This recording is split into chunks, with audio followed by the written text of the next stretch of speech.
నమస్తే BCN news కి స్వాగతం. నా పేరు నీలిమ. ముందుగా ముఖ్యాంశాలు. హైవేలతో రాష్ట్ర రహదారులు అనుసంధానం 3500 కిలోమీటర్ల రహదారులకు ప్రణాళిక సిద్ధం చేశామన్న ఆర్&బి మంత్రి బీసీ జనార్దన్ రెడ్డి.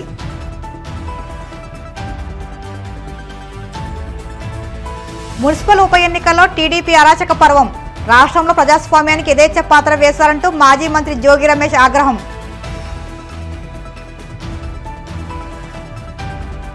ప్రజా సమస్యల పరిష్కార వేదికలో అందిన అర్జీలను త్వరితగతిన పరిష్కరించండి, అధికారులకు కడప జిల్లా రెవెన్యూ అధికారి విశ్వేశ్వర నాయుడు ఆదేశాలు. వాడపల్లి వెంకన్న ఆలయంలో ప్రత్యేక పూజలు, మంగళవాద్యాల నడుమ శ్రీ స్వామి అమ్మవార్లకు మేల్కొల్పు సేవ, ఐశ్వర్యలక్ష్మి హోమం. రాష్ట్రంలోని 4 లైన్, డబుల్ లైన్ రహదారులను జాతీయ రహదారులతో అనుసంధానం చేయడానికి ప్రయత్నాలు చేస్తున్నామని రోడ్లు భవనాల శాఖ మంత్రి బీసీ జనార్దన్ రెడ్డి తెలిపారు. దీనికోసం 3500 కిలోమీటర్ల మేర పీపీ మోడల్ తరహాలో అంచనాలు తయారు చేశామని, త్వరలో కేంద్ర మంత్రి గడ్కర్ని కలిసి వీటిని అందజేస్తామని పేర్కొన్నారు. అనంతపురం జిల్లా తాడిపత్రిలో ఆయన మీడియాతో మాట్లాడుతూ జగన్ పాలనతో రాష్ట్రం నాశనమైందని విమర్శించారు. రోడ్లన్నీ గుంతలమయం అయ్యాయని, ఆ గుంతలను పూడ్చడానికి కూటమి ప్రభుత్వం 1061 కోట్లు మంజూరు చేసిందని తెలిపారు. మొత్తం 23,400 కిలోమీటర్ల మేర రహదారులు పాడవగా 6 నెలల్లోనే 18,000 కిలోమీటర్ల రహదారులపై గుంతలు పూడ్చి నాణ్యమైన రహదారులు వేశామని చెప్పారు. ఈరోజు గత ప్రభుత్వం చేసిన పాపాల వలన, ఈరోజు మళ్లీ వాళ్ళు బయటకు వచ్చిన అరాచకాల వలన ఎన్నో అరాచకాలు సృష్టించారు. ఇదే తాడిపత్రి నగరంలో చేయని దౌర్జన్యాలు లేవు. అన్న పెద్దలు ప్రభాకర్ రెడ్డిని అయితే ఎంత ఘోరంగా చేశారో ఈరోజు వాళ్ళు మాట్లాడాలా, మళ్ళీ మాట్లాడతామన్నారు, నీతులు చెప్తున్నారు. సిగ్గు శరం లేకుండా మాట్లాడే ఆ వ్యక్తులు ఎవరైతే ఉన్నారో ఒక్కసారి తల దించుకోవాల్సిన పరిస్థితి ఉంది. ఈరోజు వచ్చిన తర్వాత, కూటమి ప్రభుత్వం వచ్చిన తర్వాత ప్రజలందరూ కూడా శాంతియుతంగా ఉన్నారు. వ్యాపారస్తులు ఎక్కడైనా ఎవడైనా వచ్చి వ్యాపారం చేసుకోవచ్చు, ఎవడైనా మీరు ఇక్కడికి వచ్చి ప్రశాంతంగా బతకవచ్చు. గతంలో ఈరోజు వచ్చింది తాడిపత్రికి ఇంత నీట్గా పెట్టి ఈ యొక్క మున్సిపాలిటీ ఒక్కటే గెలిచినామంటే ఆ రోజు వాళ్ళు పడిన శ్రమ కానీ, ఇక్కడ తీసుకొచ్చిన మార్పులు కానీ, అండర్ గ్రౌండ్ డ్రైనేజ్ కానీ, నేను కూడా అండర్ గ్రౌండ్ డ్రైనేజ్ అన్న చేసేదాన్ని మళ్ళీ బనగానపల్లిలో మొదలు పెడతా ఉన్నాం. కాబట్టి శాంతి భద్రతల విషయంలో కూడా అందరూ కూడా సహకరిస్తూ ఉన్నారు. ప్రజలు వాళ్ళే ఇంకా రెచ్చగొట్టే ధోరణిలో మాట్లాడుతూ ఉన్నారు. ఇప్పటికీ రెచ్చగొట్టే ధోరణిలో ఉన్నప్పుడు ఎవరు కూడా మనసు ఎంతసేపు అయినా ఓపిక పడతాడు. ఈరోజు రెచ్చగొట్టే ధోరణిలో రావస్తూ మళ్ళీ ఈరోజు రోడ్ల మీదకి వచ్చి మళ్ళీ ఏదో రౌడీజం చేయాలని చూస్తున్నారు. ఈ కూటమి ప్రభుత్వం ఏ రౌడీజం చేస్తే కానీ కూడా ముడుచుకోదు.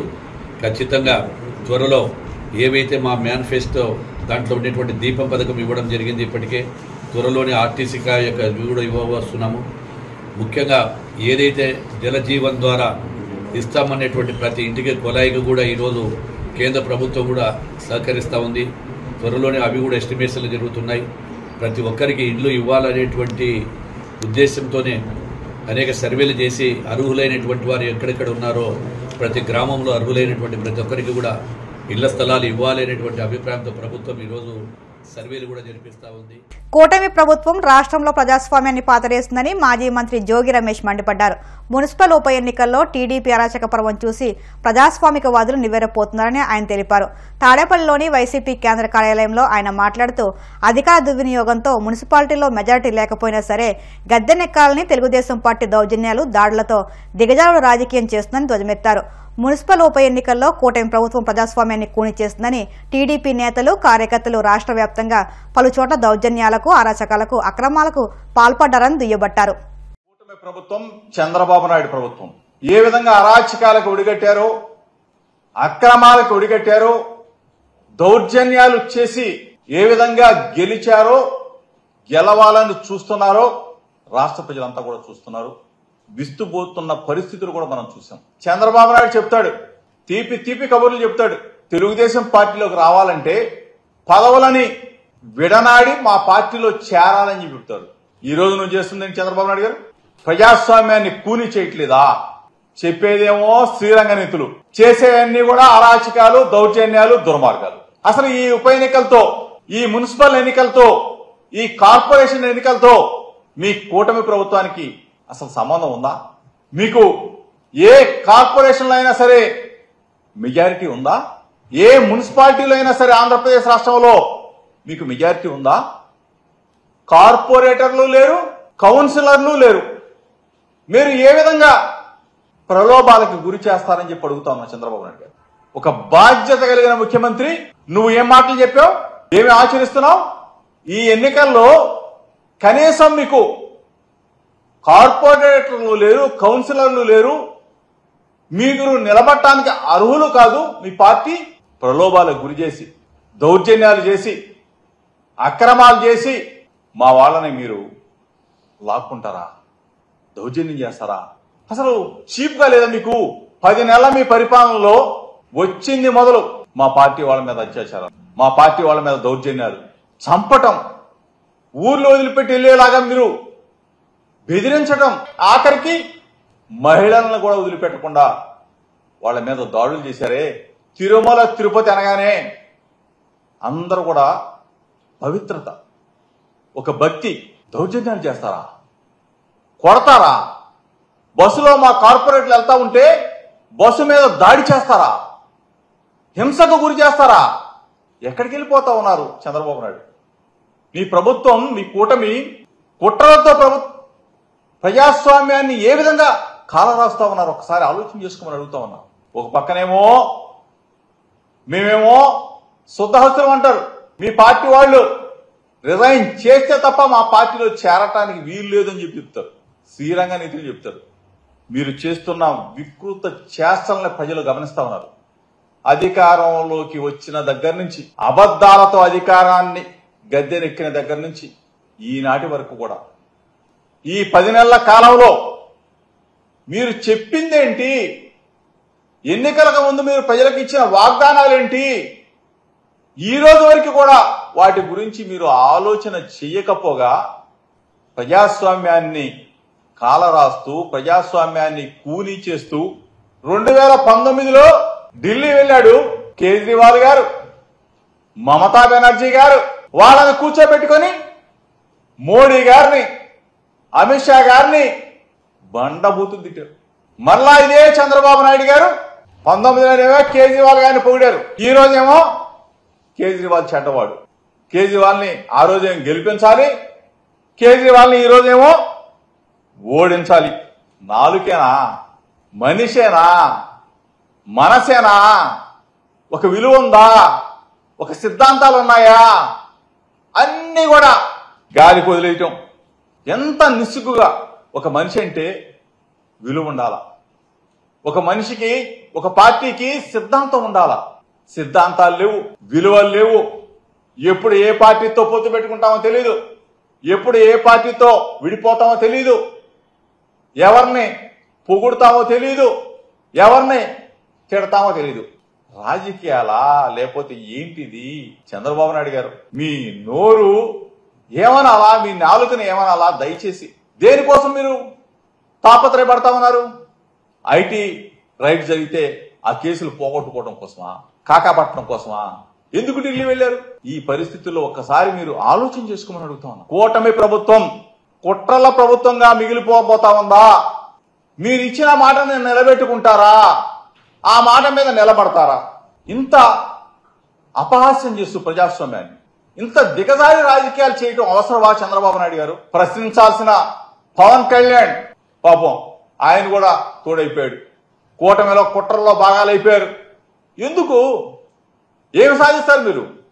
ఎన్నికల్లో గెలవాలా? గెలిచి మీరు మీ అభ్యర్థుల్ని నిలబెట్టుకోవాలా? మీరు రేపు రాబోయే ఎన్నికల్లో గెలిచి మున్సిపల్ ఎన్నికల్లోనూ కార్పొరేషన్లో మీరు విజయం సాధించారు. అంతేగాని ఎలక్షన్ కమిషన్కి విన్నవించాం, ఎలక్షన్ కమిషన్ స్పందించాలా, ఎలక్షన్ కమిషన్ చర్యలు తీసుకోవాలా? దుర్మార్గంగా దుస్తుల్లాగా ప్రవర్తిస్తున్న తెలుగుదేశం పార్టీ గూండాలకి బుద్ధి చెప్పాలా? ప్రజలు ముక్త కంఠంతో ప్రజాస్వామ్యాన్ని కాపాడాలని చెప్పేసి ప్రజా సమస్యల పరిష్కార వేదిక ద్వారా అందిన అర్జీలకు త్వరితగతిన నాణ్యమైన పరిష్కారాన్ని అందించాలని కడప జిల్లా రెవెన్యూ అధికారి విశ్వేశ్వర్ నాయుడు అన్ని శాఖల అధికారులను ఆదేశించారు. కడప కలెక్టరేట్లోని సభాభవన్లో నిర్వహించిన ప్రజా ఫిర్యాదుల పరిష్కార వేదికలో జిల్లా రెవెన్యూ అధికారి ప్రజల నుంచి అర్జీలను స్వీకరించారు. ఈ సందర్భంగా ఆయన మాట్లాడుతూ ఫిర్యాదుదారులు విజ్ఞప్తులను సంబంధిత అధికారులు క్షుణ్ణంగా పరిశీలించి పారదర్శకంగా విచారణ చేయాలన్నారు. అర్జీదారుడు సంతృప్తి చెందేలా నిర్ణీత గడువులోగా తప్పనిసరిగా సమస్యను పరిష్కరించాలన్నారు. కోనసీమ తిరుమలగా వర్ధిల్లుతున్న వాడపల్లి శ్రీ వెంకటేశ్వర స్వామి ఆలయంలో మంగళవారం ప్రత్యేక పూజలు వైభవంగా నిర్వహించారు. మంగళవాద్యాల నడుమ శ్రీ స్వామి అమ్మవార్లకు మేలుకొల్పు సేవ నిర్వహించిన అనంతరం ఐశ్వర్యలక్ష్మి హోమాన్ని జరిపించారు.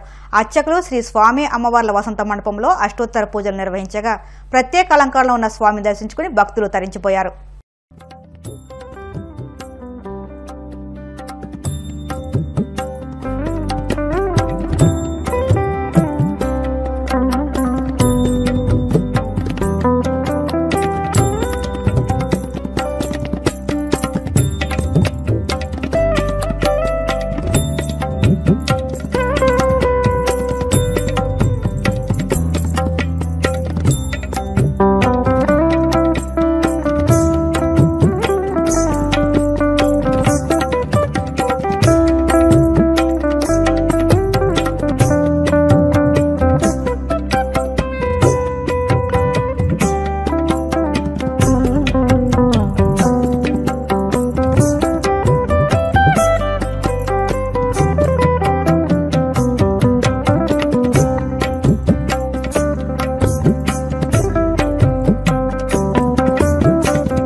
పశ్చిమ గోదావరి జిల్లా నరసాపురం మండలం మల్లవరం గ్రామంలో రావి చెట్టు వేప చెట్టుకు నిర్వహించిన కళ్యాణాన్ని తిలకించేందుకు గ్రామస్తులు పెద్ద ఎత్తున తరలివచ్చారు.